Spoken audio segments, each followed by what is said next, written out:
thank everyone for coming, both in person and we also have a live stream, so thanks everybody online as well. Just who I am, my name is Ryan Bull. I'm the current president of the Province Lake Association. So I'm relatively new to the lake. I moved here in 2017. I'd like to thank all of our members. Our members are the most important part of how we're able to do all the work that we're going to talk about today. And I'd also like to thank all of the volunteers throughout the year. We had some great work that was done by people that volunteered for our watershed survey, weed watch program, water quality monitoring, and so forth. We have a packed agenda, and we're going to talk about everything that we did over the last year. As I mentioned, we're going to talk about our watershed survey, which was a critical part of making decisions about what we're going to do for the lake to improve water quality. We're going to talk about the Lake Coast program, balloons, water quality monitoring, and more. And so with that, I'm going to open the meeting and introduce our guest, James Szymanski, who is the program coordinator for the Acton-Wakefield Watersheds Alliance.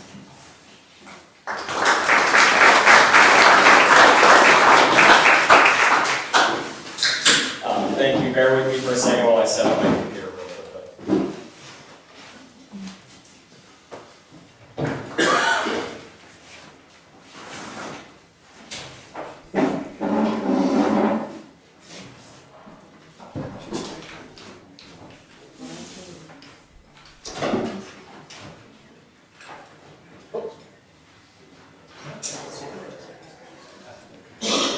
And I'm sorry if you can't see the presentation. I will explain everything that's on the slides the best that I can.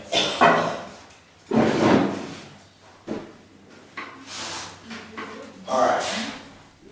Raise your hand if you can see that. All right, that's pretty good. First of all, I just want to say thank you for having me out to the 2025 Province Lake Annual Meeting. Little plug, this is our 20th year in business, so we have it marked on our shirts this year, on the front and the back. That's a little bit of celebration that we're doing this year as well. So to get right into it, I first wanted to talk about our YCC program and our school program updates. For those of you who don't know, our YCC program is our Youth Conservation Corps program. So we have a group of high school age kids come out to basically all of your guys' front properties on the lake and stuff like that. And they do lake-friendly landscaping design, or they implement lake-friendly landscaping designs to prevent erosion and sedimentation of the lake. Then we also work with the schools of Acton and Wakefield to teach them about lots of different things, so I'll get into it in a minute. So first up, for some stats for you guys. So we had 82 projects, in the last 5 years, we've done 82 projects, Iowa has, 6 of which have been on Province Lake. That's averaging about a little bit more than 1 a year, which is pretty good. We've also done 182 site visits. That is where I go out to a homeowner's property and survey the area for erosion and ask them if they have any questions and if they want to go move forward and do a project with us. Then I'll make up a design for them with all the costs and all of the materials that are needed and the specific BMPs or best management practices that we would be implementing. And then we would go forward and hire our YCC to go out and do the project. And of those 182, 21 of them were on Province Lake. So it's a pretty good amount. From those 6 projects that we did on Province Lake, we installed 55 BMPs, best management practices. So that could be rain gardens, drip line trenches, infiltration pathways, just spreading mulch. We like to establish vegetative buffers. So depending on the size of each one of those BMPs, it can count for up to 3 to 4 individual BMPs. So that's how we got our number of 55. And then that directly relates to a reduction of 12.1 pounds of phosphorus per year as an estimate through our models and stuff like that, which is a very good number. Most projects average about 3 to 5 pounds of phosphorus for us. Obviously, there's grant projects that we can do and stuff like that, but that will reduce a lot more. But for our YCC, those are the numbers that we're looking at. And then, if you can see, it's kind of tough to see, but I just wanted to put a little picture of a project we did this year up here. There's like a little boat launch area that was going right down into the lake. So we installed some crushed rock and then a little water bar that helps divert the water off to the side, and then mulch below that to help soak up the exposed area. Then for our school science programs, like I said, we work with the Acton and Wakefield middle schoolers, 6th, 7th, and 8th grade specifically. This year there was a couple larger classes, so we ended up working with over 100 kids between those two schools, which was really cool, to get to instill our knowledge and stuff, our mission on those kids. We talked about like our watersheds, the importance of a healthy watershed, and different types of invasive species that they might see in this area. We also did well water testing with them, where they brought in water from their homes and we tested how safe the water was to drink. And thankfully, most of them were very, very safe. So obviously, every year you get a few that are kind of questionable and stuff like that, but that's just how it is in this region. So, and then another cool thing that we did was we worked with the 7th graders in Acton, and we ended up releasing about 200 trout fry into a stream over in Acton, designated stream by DES, or DEP, sorry. And hopefully those guys will survive. I don't know how many of them actually do. But yeah, so we released a bunch of trout that they kept in a tank in their classroom throughout the entire year, or from about November, December timeframe to about April, or late April, early May. And then if you can see that, that's a picture of me and a couple of kids and one of our volunteers in the classroom. I believe that picture's taken at Wakefield. So yes, doing well water testing. So, now to the topic that you guys probably all are very interested in, our watershed survey report. Currently, John and I, who I think most of you guys probably remember John from last year, he normally gives the speech, so he's at a wedding for his brother right now, he's officiating it, so it's a big day for him. So I'm in his place, just up to me. But anyway, so we are in the midst of compiling the results from the watershed survey. It's kind of tough to see it here, but we do have our all of our data points on a map now. We were able to quantify all that stuff and get it mostly organized. It's still pretty confusing to look at, but we're still working on it. It's kind of tough to see, but from the watershed survey, we identified 83 sites. 29 of them are we deemed as high priority sites, 51 medium priority, and 3 low priority. I just want to make a note that priority doesn't mean difficulty. Just because something's a high priority doesn't mean that it's going to be a difficult fix. It could, maybe even some of the low priority or medium priority ones are something that we need extensive engineering work. But also some of the high priority ones could be something that our YCC or even just a homeowner could do themselves. I know there's a few that I wanted to show you guys in a minute. If I can get my spreadsheet up real quick to really highlight. But based on the data that we've seen, there's maybe 2 or 3 ones that are larger issues, but a lot of them aren't too big to what we've seen compared to what we've seen in other watershed surveys that we've done. So that's pretty good news for now. So let me just pull up that real quick. Again, this is our little spreadsheet. If you guys, it's very difficult to see, but basically up there's just a bunch of numbers. This is what it looks like. Basically, when we did our survey, we had an app called Survey 123, and you would submit a report at each site that you found erosion at. And then it would look like that. And so John and I have spent quite a bit of time over the past couple months slowly figuring out which property goes with which submission, using the map and lot numbers and the addresses and the location data that we got from the app. And then he cleaned it up a little bit, so then it was organized into different categories, sorted by location and map and lot number numerically, I guess you could say. Then what we did is we calculated the impact. So we sorted them based on a metric that is very complicated, and I did not come up with it, the state came up with it. And it gave us a list of the highest priority projects going all the way down to the lowest. And then, I think you guys should be able to see the color there. The color, then we color coded it to make it a lot easier to understand and look at. So that would be the stuff that I'm sure you guys will end up seeing more in depth in a little bit and later on.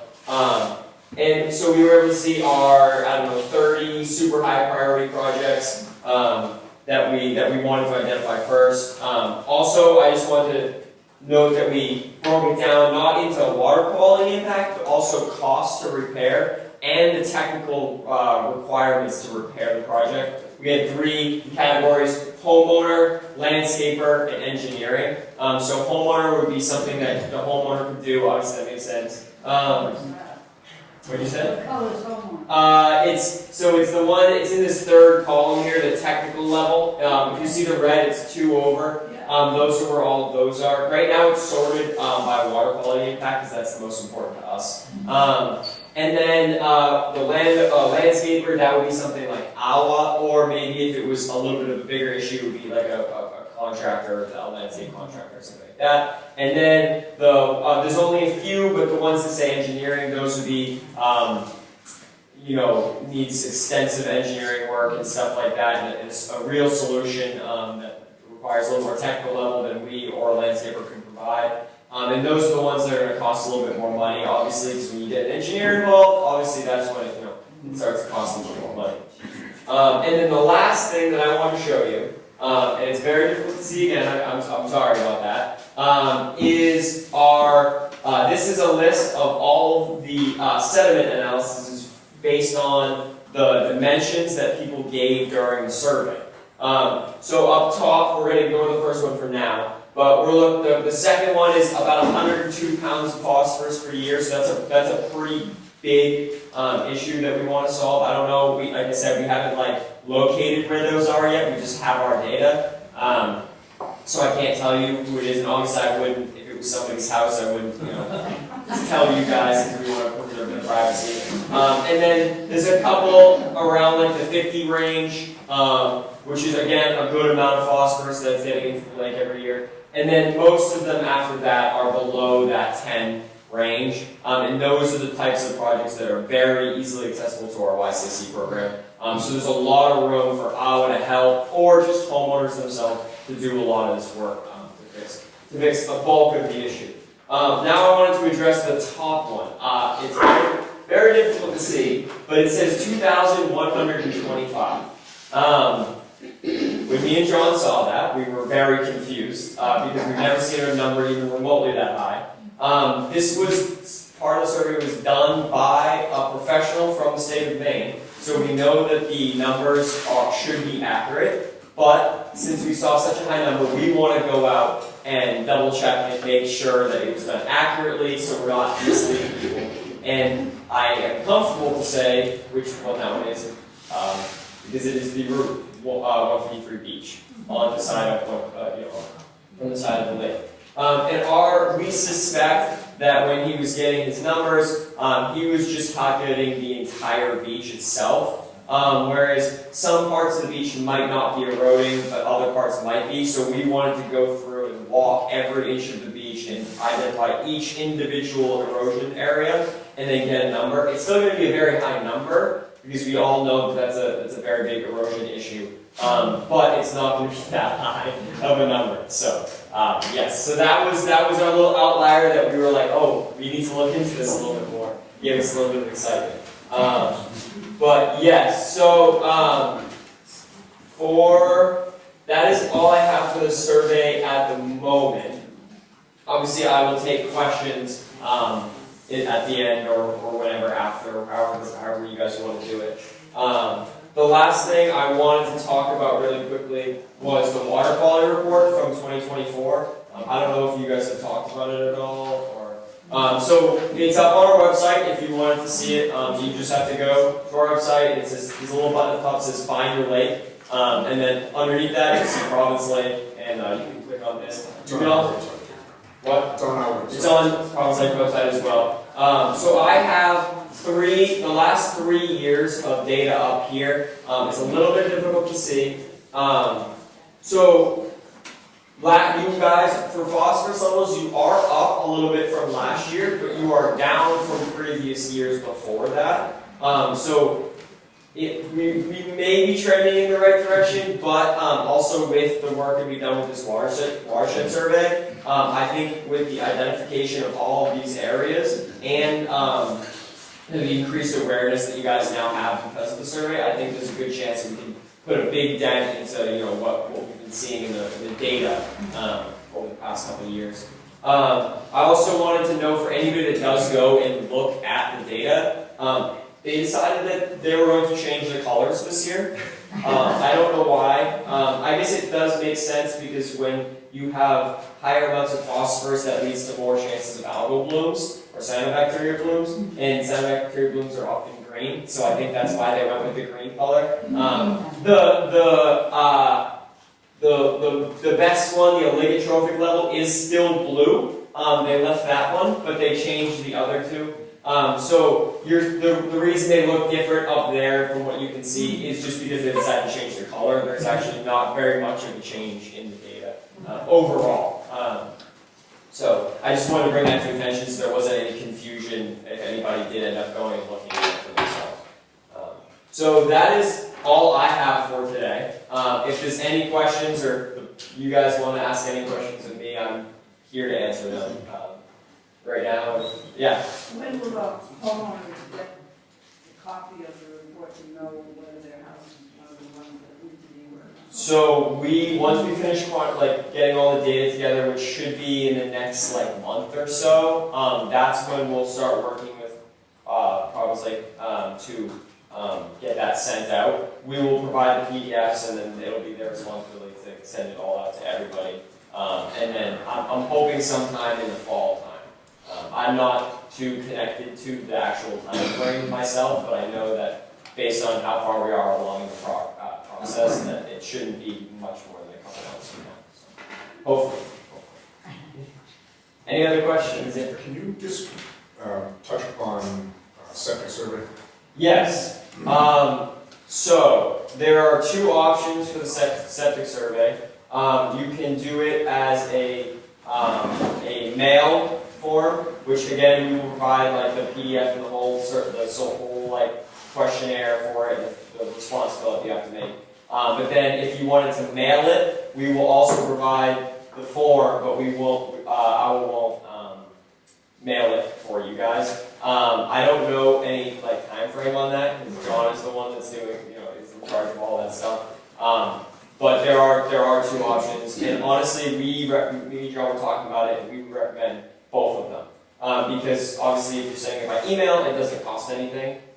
So you might as well do both because some people don't check their mail and some people don't check their email. So it's a better chance to get both. And we're trying, it'll hopefully be made as user-friendly as possible for people that are doing it online. Or if you want to print it out and then mail it in or something like that. So, yeah. Yes? Could you briefly describe what the septic survey is and that it's collecting your information? Yeah, basically it's going to be collecting data on the size of your septic system, how old you think it is. Obviously, sometimes you don't know how old your septic system is, especially if you're newer to the property. How many people are using the septic on a monthly or weekly basis? How many people live in the home, to be more specific? What type of septic system it is? How close to the lake it is?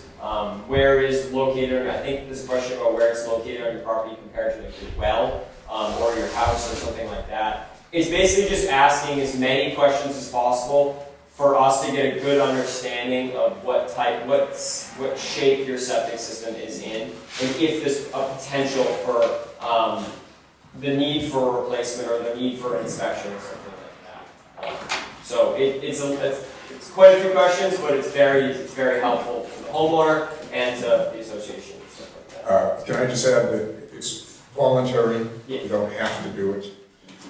There's nothing legal that comes out of it, it's just information gathering. As a homeowner, you probably would want to know if you've got a system that might be at risk of failing. It's expensive to fix, but there are possibilities of some grants that are available in the future to help pay some of that cost. But septics can be a real problem to a lake, so I just wanted to kind of throw that in. And again, there's nothing legally that comes out of it. If you complete the survey, it's just information that's gathered. You don't work with the septic police or anything like that. Also, in New Hampshire, there is a law that went into effect last year, I think, that if you buy a property within a certain amount, I can't remember, I think it's like 250 feet or 75 feet of the water, if the septic system is within that range, you have to have the septic system inspected upon completion of the purchase of the property, or within 90 days or something like that. And if it's found to be in failure, you have to have it replaced. It's a law that New Hampshire passed recently. Just because behind erosion, septic systems are the #2 contributor to phosphorus inlays. And when there's areas that have lots of failing septic systems, which is common because a lot of the camps in this region and just throughout the state are older, have older septic systems. There's new technology now, that makes sure that the septic system is actually like working and not failing into the lake and stuff like that. So that's a law that they did enact recently. So. Anything? Yeah. It's looking pretty good this year. Is that just weather related or? Did you say the lake? Yes. Yeah. I don't know how many blooms you guys have had.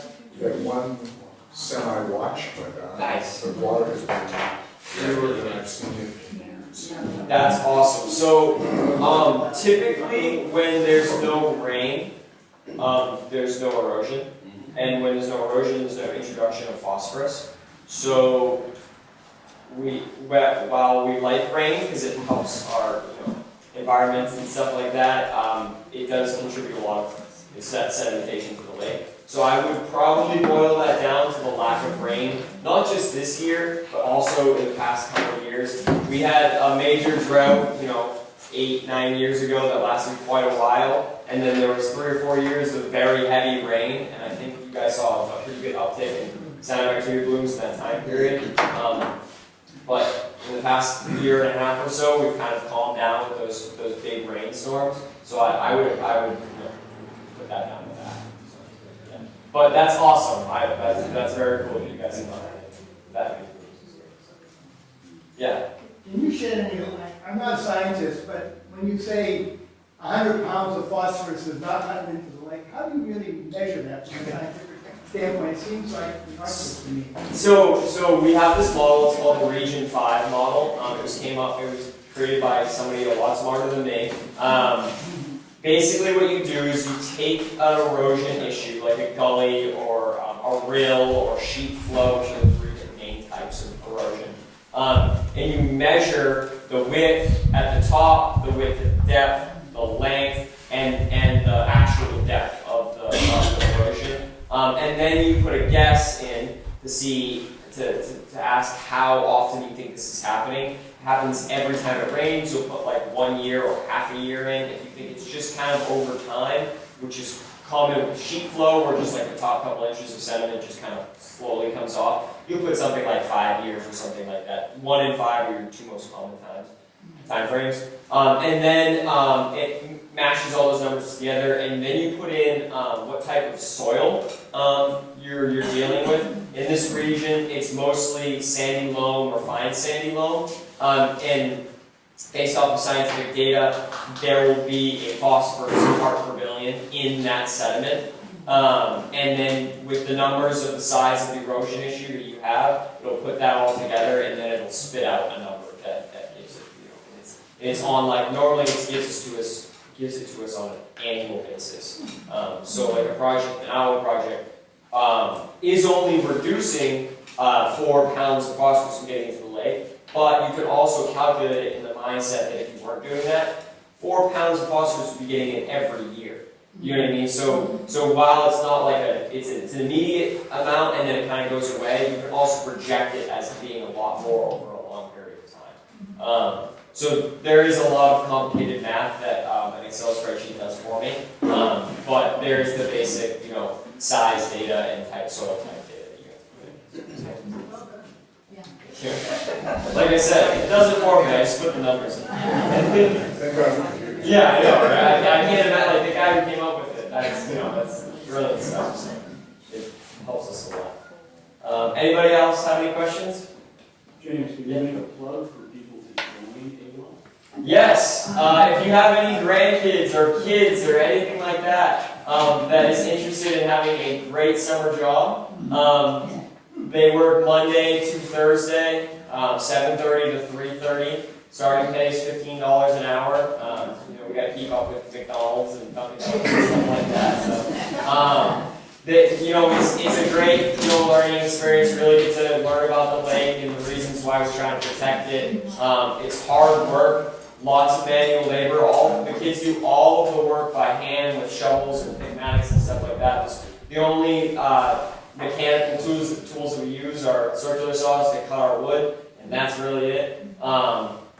So it's a great job. That's where I started back in 2017. I started on the crew, worked on the crew for 3 or 4 years, and then was promoted to crew leader, and then worked my way up to a full-time position as a program coordinator as I went to college and stuff like that. So it's honestly a great experience, and you get to live at the lake for the summer. So there's a lot of stuff to do. You get out at 3:30, you can go hang out with your friends or go out to the lake and stuff like that. Also, we're always looking for volunteers for our school science programs or any other little events that we have and stuff like that. Any volunteers that would be interested in helping is more than appreciated because you never have enough volunteers. And they're always looking for money too. Yeah. They want to donate, just like PLA, they're volunteer, they have paid employees, but they are a nonprofit, they rely on donations from landowners like ourselves. So. Donations from you guys is what's kept us in business for 20 years, so thank you very much.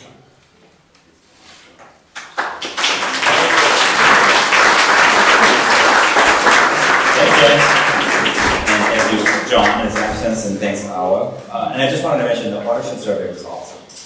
We got together, we met at Nutter Farm, and Lisa Gardella and her family provided snacks for us throughout the day.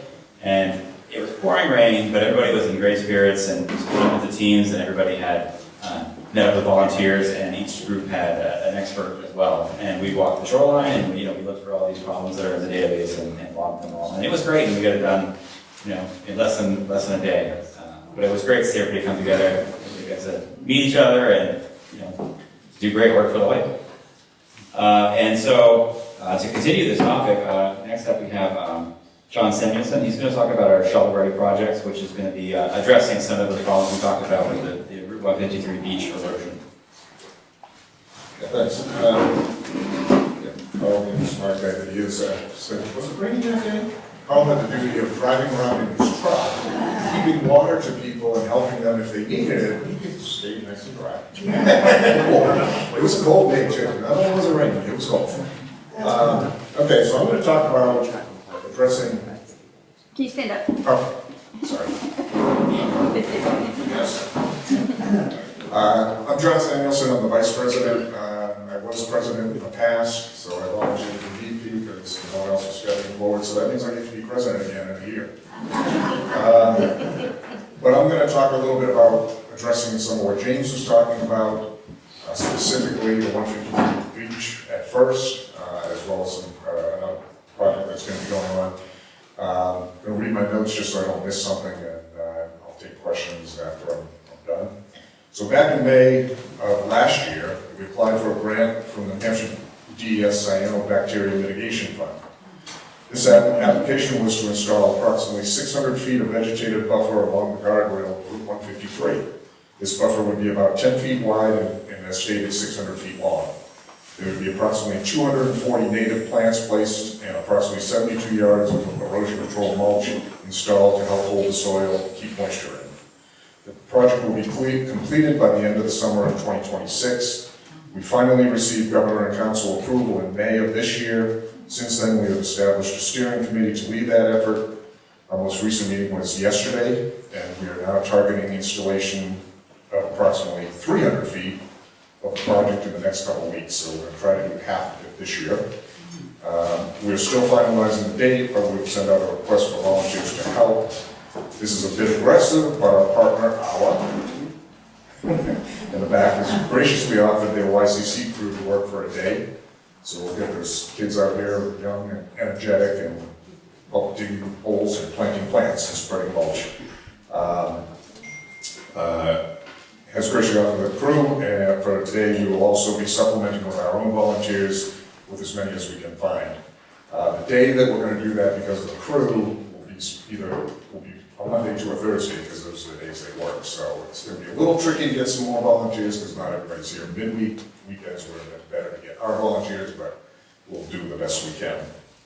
On a similar note, as part of the original grant request was edited in February, and we added funds to hire an environmental engineering firm, as James was talking about a little bit, to design and develop plans to address up to 5 tributaries to the lake. During the major spring events, some of the tributaries dump loads of nutrients into the lake, so we're going to see if we can help mitigate that. These engineering designs will be contractor ready with material lists, etc.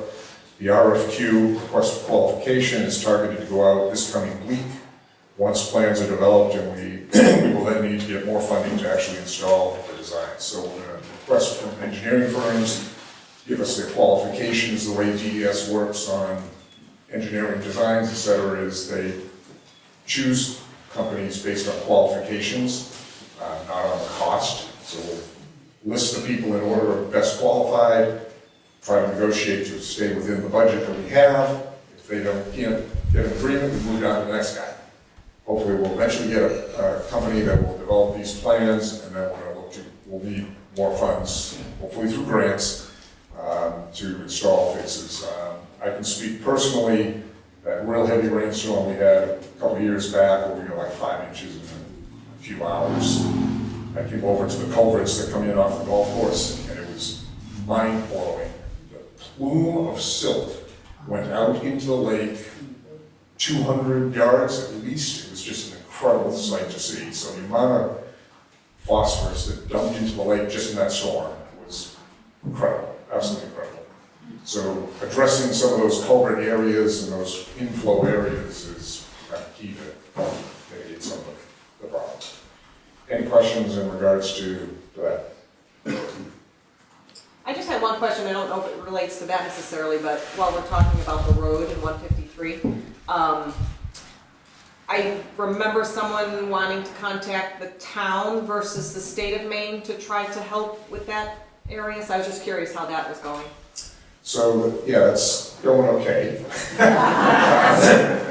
The state has given up on that section of road. The town evidently owns it now, or is supposed to be owning it, and they own the beach area. We do have agreement from the town to install some vegetation along there too, but we're not time restricted to do that because we don't have some grants as we do on the New Hampshire side.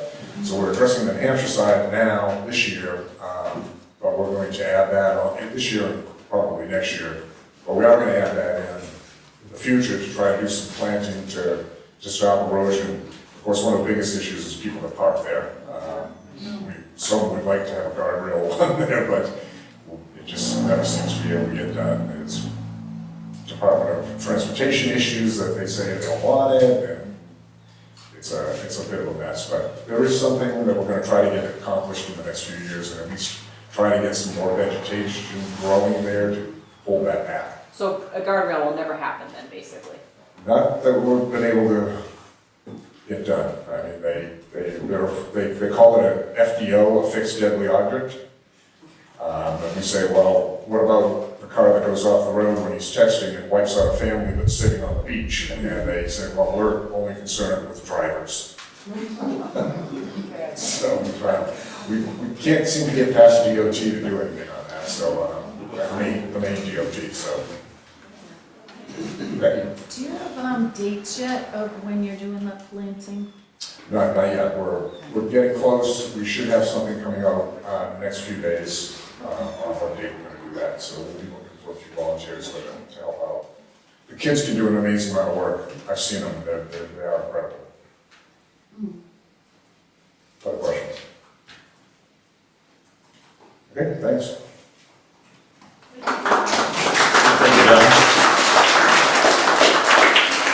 So yeah, we often get questions about how people can volunteer and help out, and Marcia is going to talk about volunteer opportunities. Thank you. So, thank you so much to everyone who came out and did the watershed. We really appreciate all the volunteers for that. As you may have seen, it was super easy to fill out a Google form online, or just email us. So that's kind of how we're gonna put out the request for a lot of volunteers. I do have a sheet, so come see me at the end of the meeting there if there are different ways that you wanna volunteer. So you're probably wondering what ways you can volunteer. And there are lots of opportunities as a nonprofit. You know, the board does a lot of great work, but there's a lot of stuff behind the scenes that we could use some support with. So one of them is going to be the erosion plantings. So that will be, this late summer and then sometime in 2026. So what we'll do is, we do it on social media, we put it out in an email, so keep an eye on that. And again, it'll be super easy to sign up for that. We'll let you know the dates, the times, and how you can help out. So Ryan has been doing an awesome job on social media as far as, answering lots of questions and different things that come up. But we are looking for further support on that as well. So if you love being social, or you know of someone who does a really great job on that, we could use some additional help. Another opportunity would be for someone to do graphic arts. We're looking for a new design for merchandise. We have it for sale on the website, and so we're always kind of looking to upgrade that. So if anyone has some experience with graphic arts, that'd be awesome. We are always looking for some further help to expand our membership. So if that's something you have experience with, that would be awesome. Lake hosts, I think there were a couple times this year where we didn't have a lake host at the docks, so they're sort of the first line of defense against invasive species and different things like that. Water testing, weed watch is another thing where we need lots of help with. We've been very lucky that we haven't experienced any invasive species. However, these folks go around and kind of look for that to make sure we're all in check.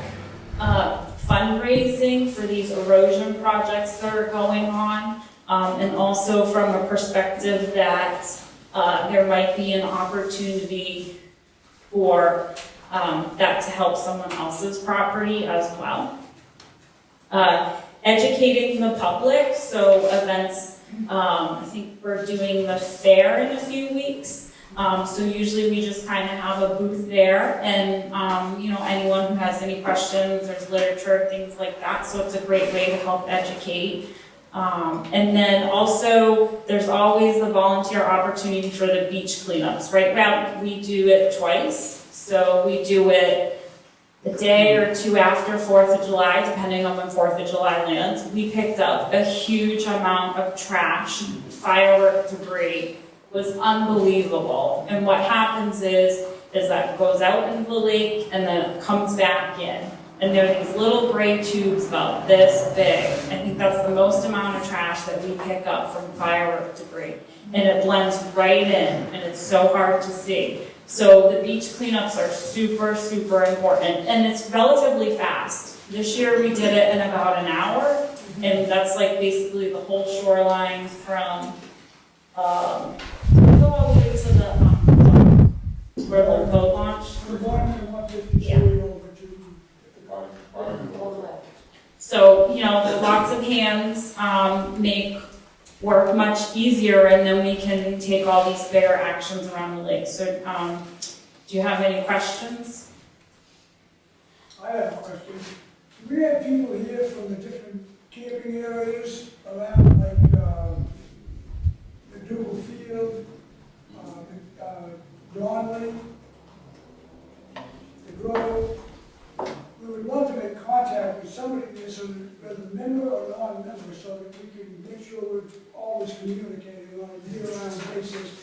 And if you want to talk to me about it, I'll put it up together after the meeting.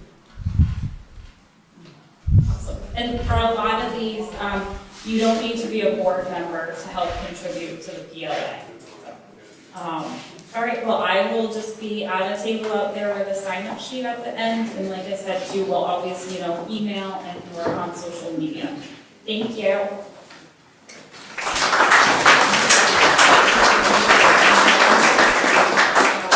Thank you, Marcia. Now we're going to move into subcommittee updates. So our first item is going to be membership with Johnson. Keep handing me this microphone, I'm gonna start singing. And I apologize, Debbie, I can send you notes from both this and the other, so you don't have to check everything out. Sorry about that, I meant to mention that earlier. All right, so membership, taking over as VP, you take over as membership chair, so Ryan passed it to me when he stepped up to be president. I can't say how impressed I am with his capabilities in the computer. This spreadsheet is awesome that he has set up. I mean, I can sort the data 16 ways to Sunday. It's absolutely amazing. I don't know how he does it. He sends out emails about hooking up all this technology here, doing this live streaming, and half of what he writes, I don't even understand what he's saying. So it's great to have somebody like Ryan on the board who really knows what he's doing with computers and things.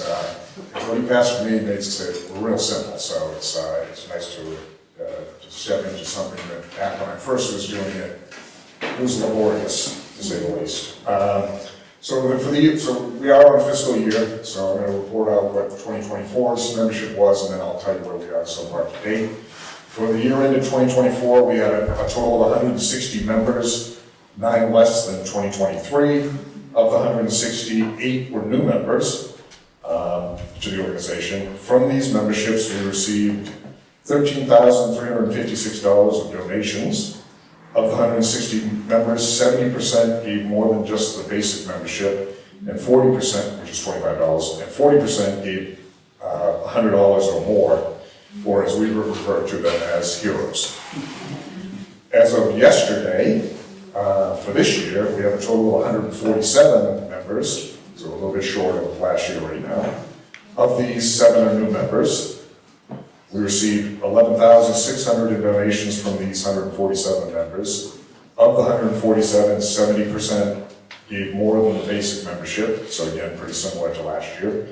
And 38% gave $100 or more in our heroes. So in addition to that, we just today, as people were coming in, people were just catching up on their memberships, etc., we've added about 7 more members to the organization. So we're close to last year, we're still a little bit short. I'll be sending out reminders to people as the year goes on, because we are on a calendar year, so we're only about halfway through the actually donating year. Most of them come in fairly early, that's why we're fairly close to the full annual amount. Just as an aside, on our database, we probably have 400 to 500 names of people that have been members, potentially, or landowners, potentially could be members, and we get in the 160 range most years, so there's lots that don't join, which is a shame, but it is what it is. Any questions on membership? So you want me to sing? Thanks, John. So for our Lake Coast program, we hope to have Leanne Kennett, our program coordinator here. She is actually at the boat ramp today doing Lake Coast. And she just had a quick update that everything's going well this year. We've had good numbers of inspections. We did have one of our Lake Coast step away from his role, and we were able to hire a replacement, so we still have 4 Lake Coast. Any questions on the Lake Coast program? All right, if not, I'm going to turn it over to Tom Townsend for an update on the loons.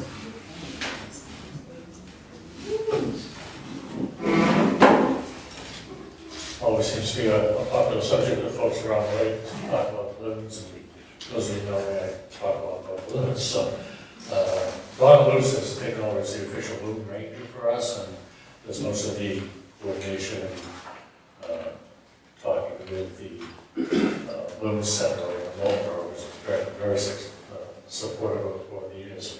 This year was began much as other years. We had probably male balloon arrive in late March, female within a few days later. We put the raft out over the Hallsbrook area on May 3rd, a little bit earlier than past years, at the encouragement of the LPC again to be a little more proactive on that. And within a few days, the loons were visiting it, not necessarily getting on it, but just kind of acknowledging they knew where it was. And so we, May 15th, we put up the loon sanctuary signs, which say, the green ones, that just say caution, loon sanctuary, please stay out of this area. And we also put them over at the island. 2 years ago, you may recall, the loons actually nested up on the island and not on the raft. And so we thought, let's be prepared to discourage boating too close or too quick, too fast close to areas. The loons started hanging out more frequently on the raft by the end of May. And as soon as they were on that raft, we had removed the signs from the island. You know, that we know of at that time to protect that area because they were nesting on the raft that we provided. And when we projected in the 28-day incubation period, it was exactly that. When we had loons, 2 loon chicks hatched off the floating raft. Well, surprisingly, unobserved by anyone, was that there was another nesting pair on the island, not in the same place as 2 years ago. 2 years ago, they were on the side where the big rock is, where sometimes there's a dock. This year, they were on the back side of that in some underbrush.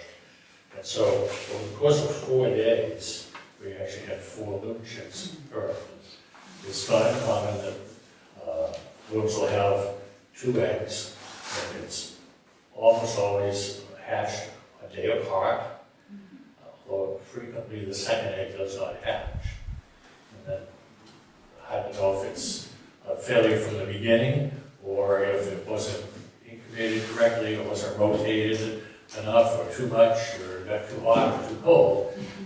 The first egg that hatches is statistically much more common that that's the one that survives. Well, we had 4, as I say, hatched out over a 4-day period, 2 from the island, and then followed by 2 from the raft. Within a few days, one of the loon chicks disappeared from the pair that were hatched on the raft. We suspect it was an eagle strike, but no one observed it. Just know that all of a sudden that adult pair had 1 chick and not 2. And they hung out largely over, and to this day, they hang out largely over on the lake shore region side of the lake.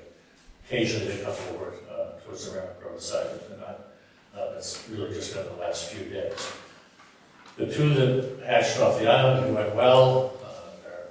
They're all growing, all 3 of them are growing. They're all still brown, fuzzy kind of color. They look like a teddy bear. Their heads have turned totally black. They're kind of fun to watch. They're diving frequently and doing quite well. During our loon survey, which is a statewide event that we participate in, and that was last Saturday, we had 6 pontoon boats cruising around the lake between 8 and 9 a.m. Perhaps some of you saw our boats earlier than you normally see them. We actually were able to observe 6 adults. We had the 2 sets of parents, and there's another pair of adults that was hanging out more towards the boat ramp and on Route 153 area. So we reported this year, for the first time, a much higher number, but 6 adults and 3 chicks. Yesterday, Donna, who was not with us today, actually saw 7 loons fly into the lake briefly over the island area. It's not uncommon this time of year, but for loons that do not have chicks, begin just kind of island lake hopping, go around. And so we suspect that's what it was a group of them got together, maybe came down from Lake Ossipee or wherever, and said, let's go check out Providence Lake. And like when all those airplanes flew in.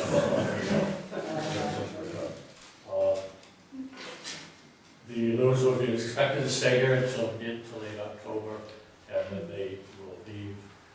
Frequently it's one adult first, 2 days later a second adult, and after a while the kids realize that the free deal is gone, and they head out as well.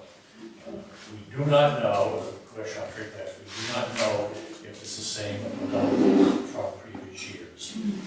In 2017, we ended the 2 adults. We've had very few successful sightings. They're not really cooperative about sticking their necks up in the air and the shows. So the pair that was here in 2017 were banded by the Moon Center. We're encouraging them to come over this year and work with us to do some banding as well. I don't think we're going to make a cut, unfortunately, so we won't know. But if that happens, we'll send out on social media so people don't get too concerned that somebody's stealing the livings. If it happens, we have to be within the next 2 or 3 weeks. So that's what's going on with the Loons. Enjoy it.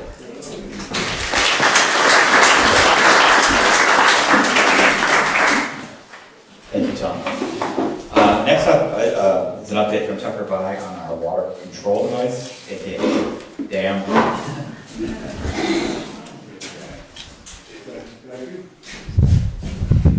Good morning. I'm just going to do a quick overview of the dam and what the function of the dam is and why we're going to do it. Basically, the Province Lake is a natural lake. There is no man-made device that was used to make this lake. So it's been natural all the time, except for in the 90s, early 1990, a culvert was replaced going under Bailey Road on the outlet of the lake that was placed extremely too low. That we ended up reducing the lake by, I want to say 10 to 15%, but I'm not accurate about that. I don't know if anybody who's been here in the early 90s that ever saw the lake out that deep. It was basically, everybody was beachfront. We didn't have any waterfront property. So what we did, Province Lake Association, petitioned the state to put in the dam, which was approved and built in 1994, which consists, it's basically 22 feet wide, 2.5 feet deep. So it's not a very large device. It's divided into 2 sections, and what we do is we add 2 4x6 boards on each side of the section across the outlet. And what it's done is it's trying to maintain the 479 feet to 480 foot level above sea level that the lake is, the state recognizes as the lake level. Well, it's worked. As you see now, the level is just about perfect now. But unfortunately, it's a man-made device. We cannot handle extreme weather functions as we saw this late winter and early spring. We had very high water level this late winter and early spring. So we try to do what we can. So we're really up to the Mother Nature's, whatever Mother Nature does for us is what we have to handle. If it's a drought, there's nothing we can do for the dam. Obviously, we can't bring more water in. So that is basically the overview of the dam. I monitor it every time I drive by because I live right on that side of the lake. So we've always kept a record of that. So if you're interested, anybody can, you have that online, I believe. John? What's that? Do we have the dam information online yet? No. We don't. Okay. But eventually we're going to get in what level it is. Yeah, so prior to Tucker, Mark Kempton was the dam master because he owned Bailey Point. And Lori and Mark, as most of you know, sold and left. Still contributing members. Thank you very much, Lori and Mark. But Mark started keeping track of all the dam data on an Excel spreadsheet. So we have a few years worth of spreadsheet, otherwise it was all handwritten. I've scanned a lot of it in just so that we don't lose the paper copies of stuff and put it into, we have a shared drive for the PLA, board members, etc., to access all this data so that future people down the road will have all this data and all our minutes and everything else going there. So we are doing a spreadsheet, slow but sure, and at some point maybe we will start uploading some graphs and things. You can see what the water levels are doing and the measurements and things like that, but we're not quite there yet. But we'll get there. Okay, thanks, John. We need many more volunteers. Any beaver issues? Any beaver issues? We have a person that, I don't know if that's gonna be addressed, but we have a person that actually goes down the South River to check for beaver dams and so forth, so, and he does a monthly tour, I believe. Several times a year, he reached out to me a couple weeks ago, and So, gotten rid of the problem, I have to say. Occasionally I'll get updates that the beavers are addressed. any other questions? Do you happen to know if the dam interferes with the flushing of the lake to keep it cleaner and, I have a hard time hearing, so. do you happen to know if the dam interferes with the flushing of the lake and I mean, keeping the probably- lake cleaner? It probably does. Since it isn't natural now, that we don't draw the lake down like Right. other lakes do, we don't have that capability. Really can only go down another 2 feet. And what about, are there any plans to dredge the South River? It seems to be so much more overgrown than it was years ago. You can't do that. The state will not allow to do any of that because it's a natural wetland. I couldn't even imagine what the permitting would be. So, I will say that our beaver guy, when he goes down the South River, he does always report whether the river's flowing well. And that's part of what he does. He breaks up the beaver dams and makes sure that it is flowing. So the exchange rate is basically about once a year. We exchange the water that's in the lake. It may have some effect, but I don't think it really has an overall effect because it's only, the dam is only used about 5 months of the year. The rest of the time it's nature doing its thing. So, any other questions? Where are we at the board stuff? Have we had- all boards in? Yes.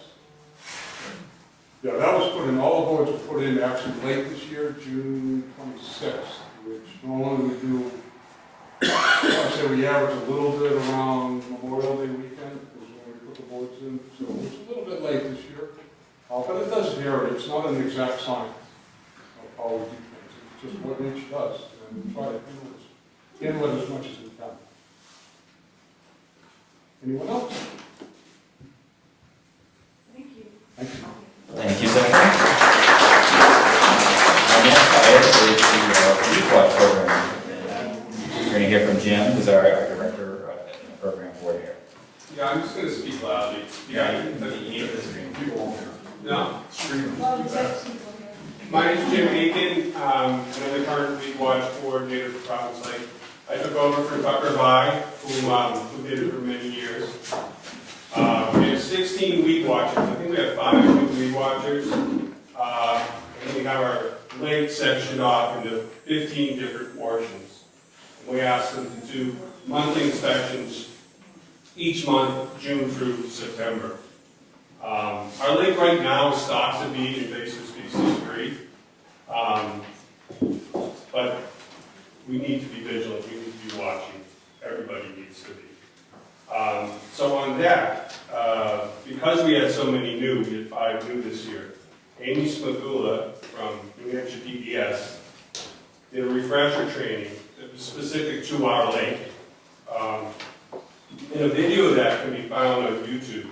It's on Providence Lake, Effingham Weed Watcher Refresher. And I encourage everyone here to check it out. We should all have some idea what these bad weeds look like. When we're all out on the boat, having fun, you see something strange, we should know what strange looks like, right? So that's a great YouTube to watch. I think it's like 40 minutes, but thank you, Amy, so much for doing that. And then I'm new to weed watching myself, so I was always curious about if you do see something strange, what do you do? And there's some very specific information we put on the website, providencelake.org, and there's a PDF that's entitled Weed Watchers Methods. And it goes into what a weed watcher should be doing in their monthly patrol. But on page 5, there's some very specific information about, for instance, taking a picture next to something of reference, like a coin, to show size, and emailing it to Amy, and her email address is on that form.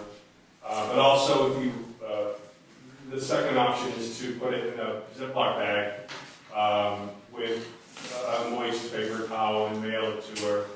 Try not to mail it, you know, on a day where it's going to sit somewhere for the weekend. But it's interesting to read that PDF, and it's also, the video was done for us, so it's available for everyone to look at on YouTube. I found it really easily. It's on the New Hampshire DES website too, but it's just easier to find on YouTube. Any questions?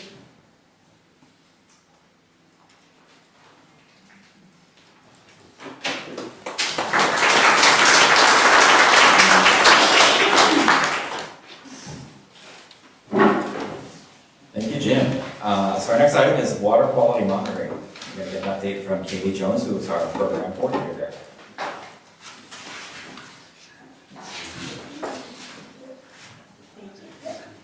Hey everyone, I'm Katie. If you don't know me, I help with the water quality coordinating on the lake.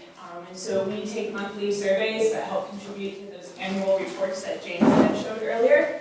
So you might see us out on the lake. We take a sample at one of the deepest spots on the lake, and then also throughout 5 of the tributaries around the lake. Again, we try to do about 5 throughout the summer, and they help contribute to those annual reports, which you could, again, get online at various sites. We work with UNH, so you can find it on their website going back to, I think, about 2014. Providence Lake Association website, sounds like AWA as well has it on their website. And as James mentioned, overall, last year compared to previous years, it's relatively consistent. There's a lot of variability. Again, we only sample 5 times, so if there's a bloom, that's going to greatly influence our numbers during that time. But a quick plug as well, be on the lookout in the spring. We do use also volunteer boat drivers, and so if you want to get out on the lake, we're interested in people with pontoons, that's easier to get samples with. Just be on the lookout for that email, and we can help coordinate. Boat drivers were good for this year already, and so thank you for all the volunteers who helped with that. And then maybe one quick other plug too with cyanobacteria. We do also do some cyanobacteria monitoring.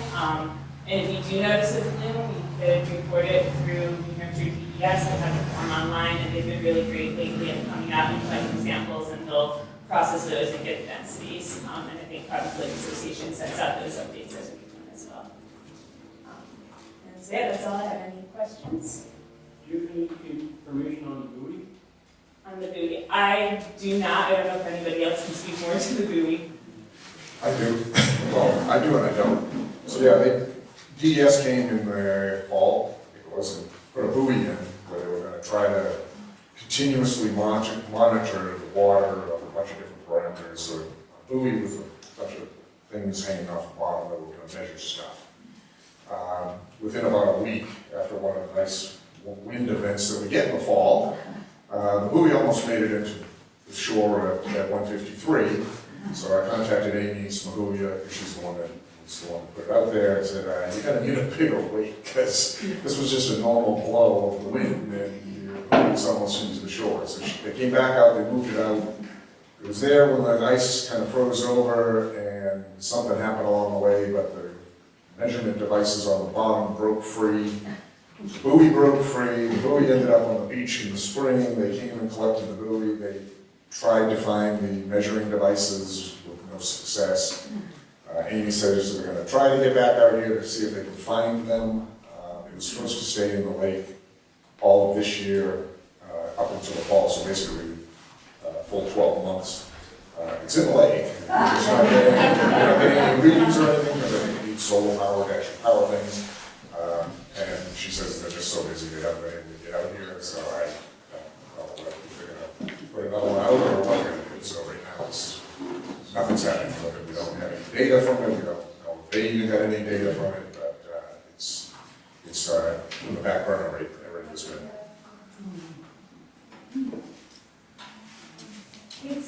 Thank you, Katie.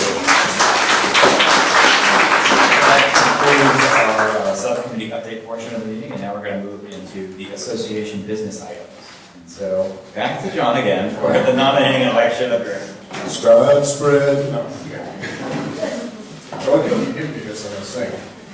All right, so every year we'll have some positions become open to be voted on, so we're gonna have a vote every single year.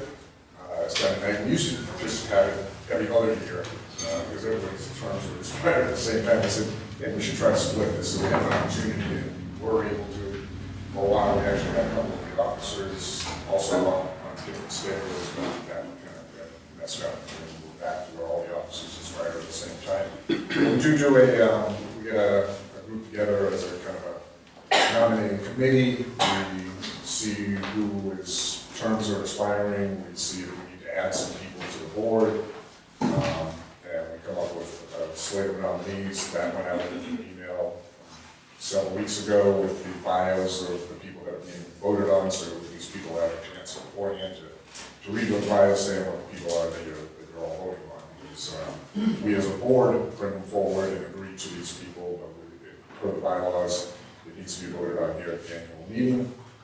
Let me just touch upon who are not being voted on, board members, their terms in next year, so those will be those positions and those members, whether they renew or not, will be voted on next year. So Ryan, he's president, his term expires next year, my term expires next year. I'm John Samuelson, you know that already, I'm vice president. Treasurer Tom Townsend, his expires next year. Debbie Kuna, secretary, hers expires. Jim Aiken, who was president last year, Brian took over from him. His will expire next year. We typically have past presidents stay on for a couple of years, at least for a couple of years of continuity. Carl Davis, his term will expire next year. Carl was a past president. He's actually stuck me in to be vice president when I first joined the association as a board member. So those positions will all expire for next year, and those are the directors of the cabinet into next year. So the ones we're going to vote on now, I'm going to do them one at a time and ask for a vote. That way we're clear on who is being approved versus who is not. That's supposed to be all people. So first up is Mindy Schumann. How many people do you have on the board? Do you have everybody of these people on the board? So we can have up to, so we have a minimum requirement of 6. A maximum of 14. Okay. So we had 11 coming into this year on board, which is a good number. 14 is getting quite a few. Makes meetings a little bit trickier, especially in-person ones, but we can have up to 14. And like I said, we did have 11 coming into this year. And I'll go over it. So right now we have 1, 2, 3, 4, 6 people that I just talked about that are just carrying on. So we're going to vote on now, 1, 2, 3, 4, 5, 6 more, so we're going to go up to 12, so we're going to bump it up another one. So the first person is Mindy Schumann. Mindy's a past president, her bio is out there. She's been on board for a few years, and has agreed to participate again for another term. Her term in 2 years from now, because all board member positions last for 2 years. So all in favor of Mindy being on the board, say aye. Aye. Opposed? Okay. Next up is Dennis Padman, Dr. Dennis Padman. Dennis has been on the board a few years. Again, bio is on there, but his term is up. So all in favor of Dennis renewing his term? Aye. Opposed? Okay. Next up is Larry Moody. Larry's been on board for several years as well. All in favor of Larry? Aye. Opposed? Next up is Marcia. Marcia has been on board a couple of years. She was actually, and Larry also, 2 of the ones that actually volunteered here at the meeting from the floor, which I'll get to in a few minutes. But it's been a great ad. She's got a lot of energy, dives into things. It's awesome having new people on the board that haven't been part of it long, and for that matter, she hasn't been part of the lake that long. Asking lots of questions that we all take for granted, and already know that she brings up things and kind of go, well, that's a good question. Well, that's an interesting question. So it's nice having new blood, so it's nice to have Marcia on board. So Marcia has agreed to renew her term, so all in favor of Marcia? Aye. Opposed? So next up are some new members that we brought forward. They volunteered to join the no meeting group. First up is Stacy Rule. She's back there running the video equipment. In case you haven't noticed, it's the same name as the president. It's Stacy's sister. So Stacy's volunteered, which is nice. Brian says she's not young. I say she's young compared to most of us. And she knows more about computers and like this kind of stuff than most of us up here, so it's nice to have some more technically savvy people on the board. So all in favor of Stacy? Aye. Opposed? Nice. And the next new member is Mary Saracino, which is here some, out the back. So Mary is on Renwick Road. She and her husband Mark have moved up here full time. So she's enjoying the winters and everything else up here, so she's up here quite a bit more. And she's been very active lately, especially even walking around the campground over on Renwick Road, just trying to educate them about not only the PLA board, but the Renwick Road itself, which is a private road and needs maintenance, etc. So she's very energetic, very active, and willing to join the board as well. So all in favor of Mary? Aye. Opposed?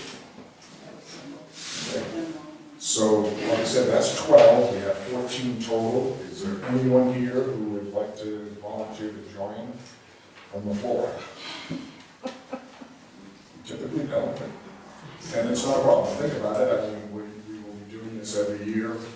As I said, we have both terms expire. Some people don't want to renew.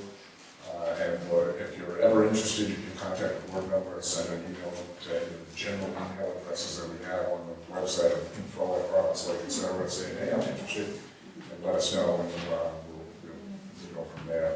One other person to mention is Peter Dimmer. He's not here. Peter, again, was a past president. He actually, I suckered him in with the Davis's help to be my vice president. Back a while ago, we were having people join the board as the first time as vice president, and then separated to the president's role.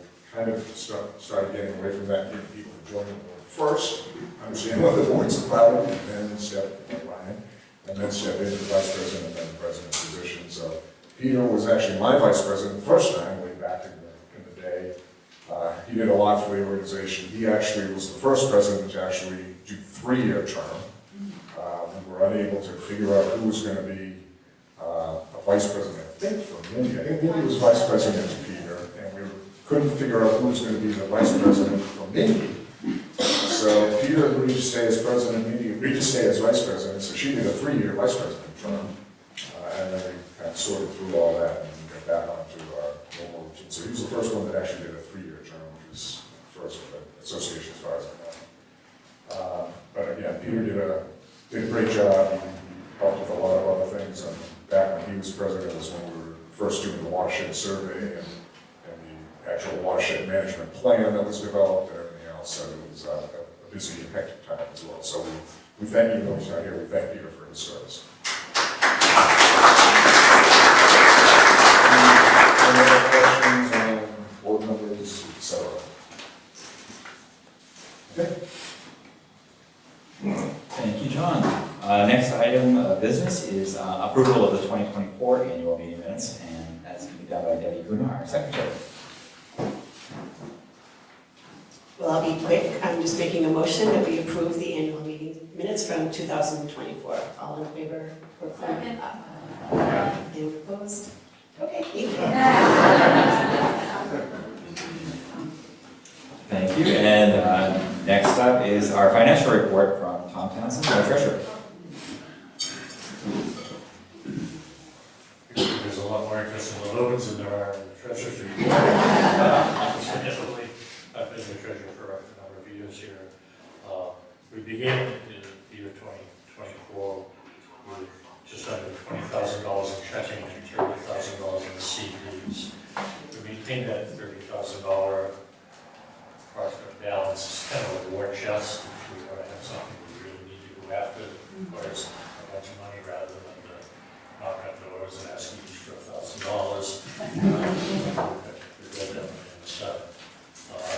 During 2024, our income was 24,900, and our expenses a little bit less than that at 22,600. So we had a net increase in our wealth of $2,300. We ended the year with $51,900. The rest of it's all in the details. If anybody wants to express their interest, in certainly welcome opportunity to talk about it.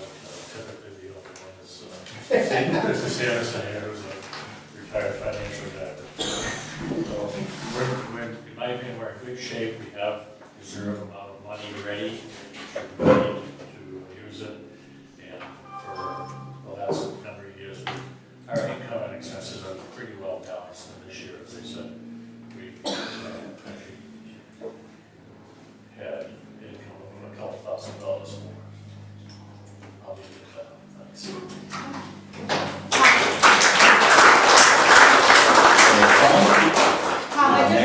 Ryan, I'm sorry, can I just ask one question? Sure. So, Tom, I know that with the, I'm not sure, I know you sent out the email to our road to try to get people to sign up for the PLA. And for anybody that doesn't know, I walked around the campground, the Remick Road campground, about a month ago. So, because of that, I'm hopeful that it was slightly successful, that anybody from the campground maybe signed up as new members since I did that. Anybody have any idea? Not aware. Okay, just curious. Next item of business is our annual financial audit, and that's going to be presented by Carl Davis on behalf of our auditor. Thank you. As we are a nonprofit, the state requires that we do an audit every year of the books. For the past few years, a lady by the name of Michelle Shank, who lives on Remick Road, or actually has a property on Remick Road, has done the audits. And in the interest of time, I'm not going to read the whole audit. It is online on our website, or will be posted online. But the summary paragraph that she ended her audit with was, to the best of my knowledge, all records appear to be complete and maintained accurately, with detailed monthly breakdowns for both income and expenses and supporting receipts. I applaud the meticulous bookkeeping of our treasurer and thank him for the time and effort that he has put forth as a volunteer. So Tom has done a great job.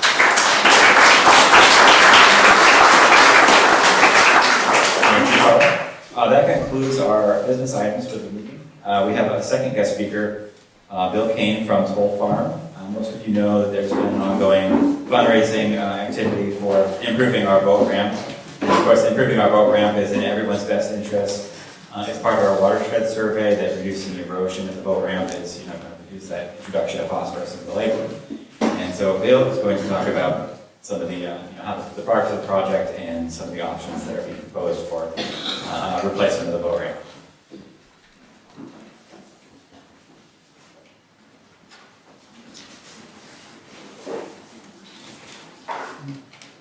The one thing, while Bill sets up, we were talking about expenses. One of our, I don't know if we mentioned it, but one of our biggest expenses is the Lake House program.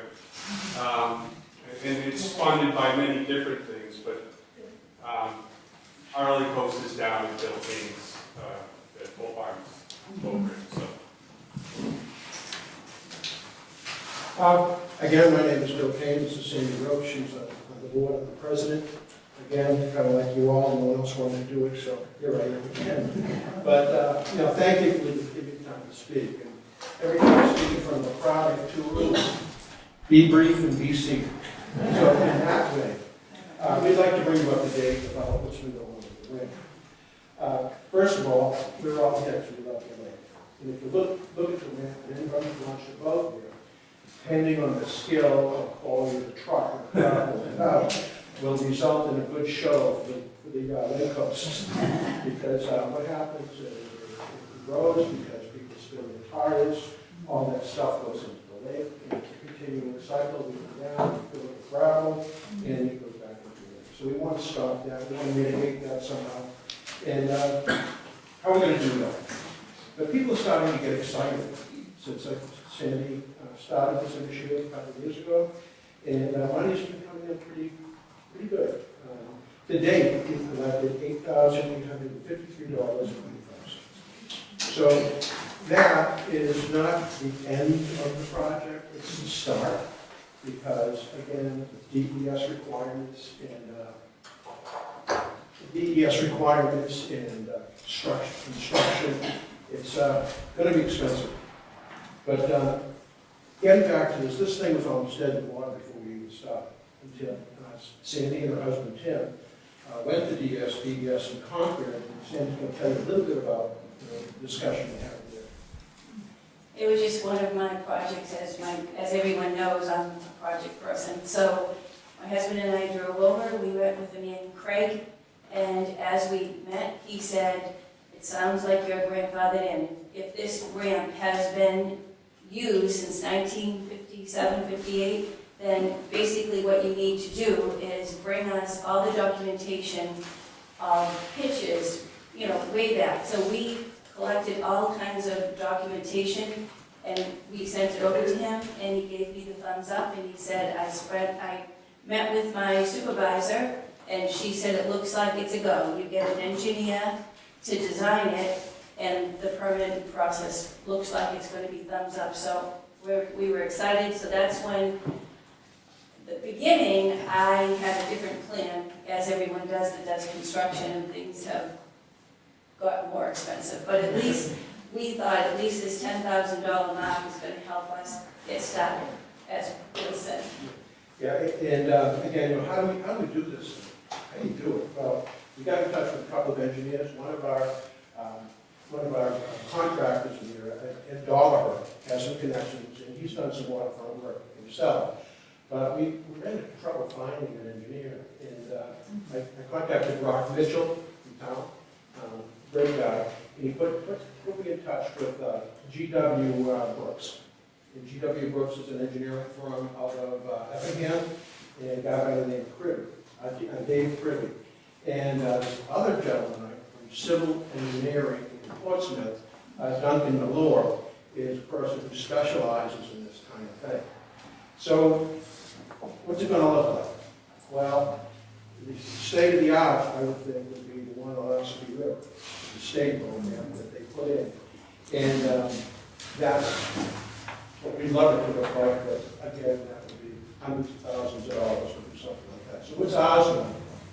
Well, right here, Ellis Beach, and I think it's a saltwater application in Maine. And those planks you see would be something like we would hope to do. This is the ramp at Grady Slip. And again, it's very simple. Now, we're going to keep it simple, stupid, that's what we're going to do. We're going to keep it simple. That's been there for years, and it's maintained its structure for a long time. This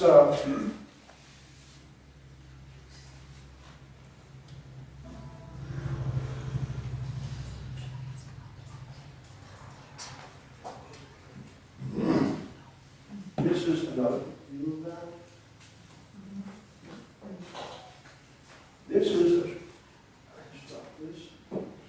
This is, we took a ride the other day on the Leaves Mills out in Maltonborough, on the northern edge of Woonsocket. And G.W. Brooks didn't do this, but they were in part of it. And again, what you see are these precast concrete slabs, and then they put them down, and then they go water. Which brings us to our next challenge. How do we do it? Well, Tucker, you're on, because we need this lake drained. Yeah, unfortunately, for Providence Lake, we haven't had the ability to drain it down. In Ossipee, in and Lake Woonsocket, they have the ability to go to the dam and drop it down. So, simple solution, the contractor comes in, puts these precast pilings in, sets them in place, and we're good to go. Done in less than a week. We can't do that. The other solution is to, and especially we're in New Hampshire, and DES is quite strict, as we all know, and they won't let us do wet construction. You can't bring an excavator in anytime, put stuff in there. They it's not gonna happen. In Maine, we could bring the excavator right into the water. It wouldn't be a problem. Unfortunately, we're not there. The other solution is to build a coffer dam. If you ever were interested in the big dig project in Boston, that's how they got that done, coffer dams. And you build this structure out into the water as far as the ramp's gonna go, drain it, pump it out, do your work, and then let it. Unfortunately, that's a budget buster. I mean, it would cost us $100,000 just to do that. So what can we do? And so that's what comes to mind next.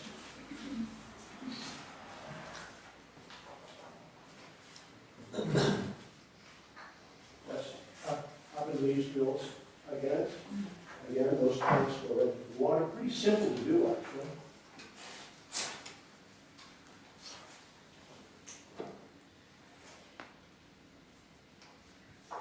This is a structure in Maine, and this is, I think, our solution. Because the DES will allow you to work in the wet, as long as you're not excavating in the wet. So what we've asked Tucker to do, let's get this lake down maybe in the fall, late fall, get it down as far as possible, hopefully in the rain, get it as far as possible so we can put our ramp up to the water line. And then you see these 6x6 landscape timbers, if you will, a little bit more complicated than that. But they would be put into the water and secured and bolted together, and we simply take a plank, what they call them concrete planks. You know, it could be 8 inches thick, 12 inches wide. In this case, our ramp probably would be 12 to 14 feet, something like that. Take a plank, and it's as simple as that. Lay it on there and push it into the water. And then take a long impact wrench and actually both of these, and then work our way up, and we're all in. Yeah. Sounds Well, easy. Sounds easy, but again, nothing is, Duncan Malone, this guy Dave Prickey from DPW, works, they've done a ton of work around here. They're very familiar with the road situation, in fact, they put a bid on it. And I asked him to come up and give us a clue. You know, what are we looking at here?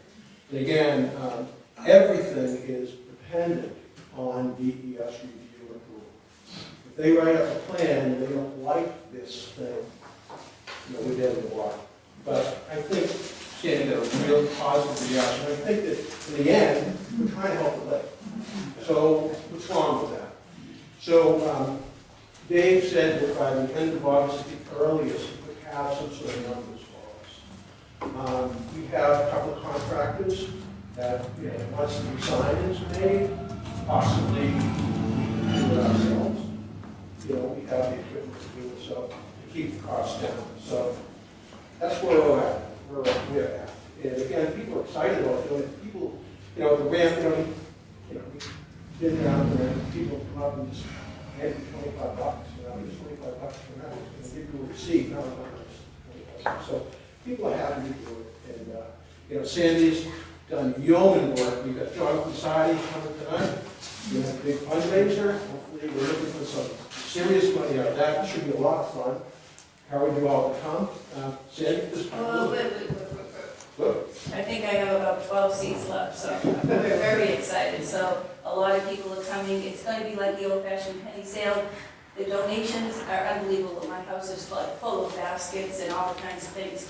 But we're also, that's going to be 6:30 to 7:30, and then at 8 o'clock, Jonathan Sachi's going to start, and he'll sing for a couple of hours. But I'm excited because the beginning I'm losing sleep because I wasn't sure how many would come, and then now I'm losing sleep because I'm worried I'm not going to chance for it. So, thank you.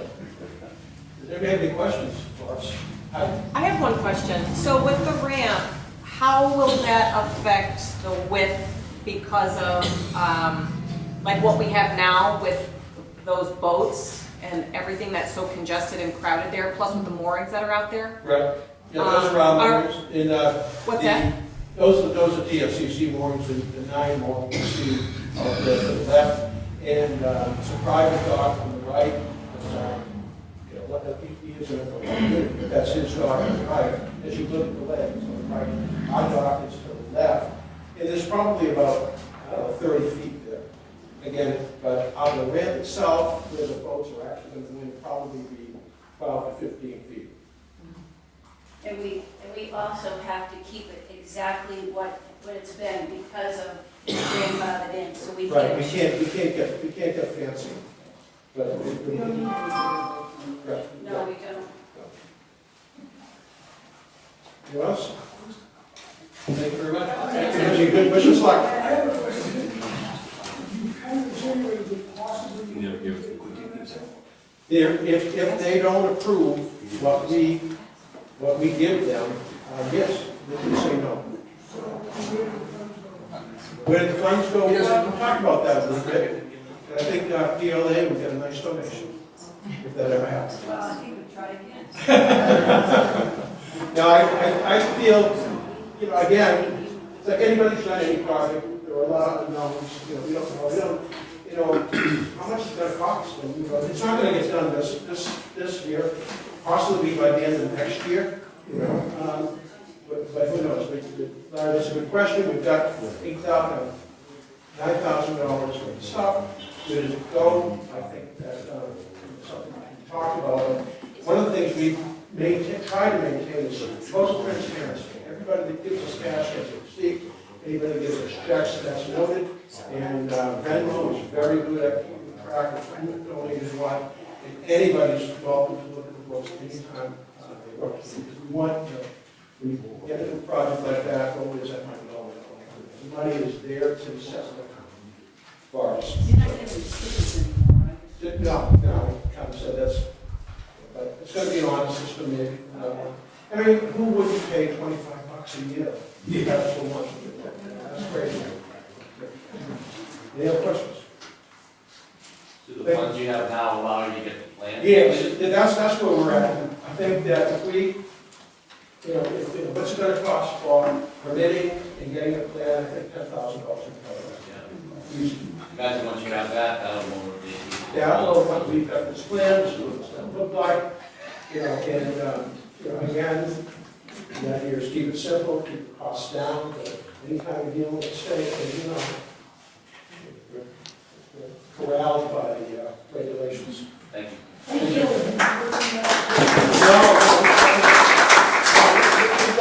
Sandy got the verbal approval, and we've got that person, these guys that are going to give us an estimate. These engineers, two engineers, will give us an estimate, and then we'll go from there. Thank you again. Thank you, Bill. So now we're going to open it up for Q&A. Do we have any additional questions for anybody that spoke today? Or further hold your peace? Thank you. Yeah. All right, great. Well, thanks everybody for coming. And I just thank everybody on the board, especially. We have such a collective knowledge here, and you know, we couldn't do this without all the decades of knowledge here. So thank you to all of you. And I hope everyone enjoys the week and the rest of the summer.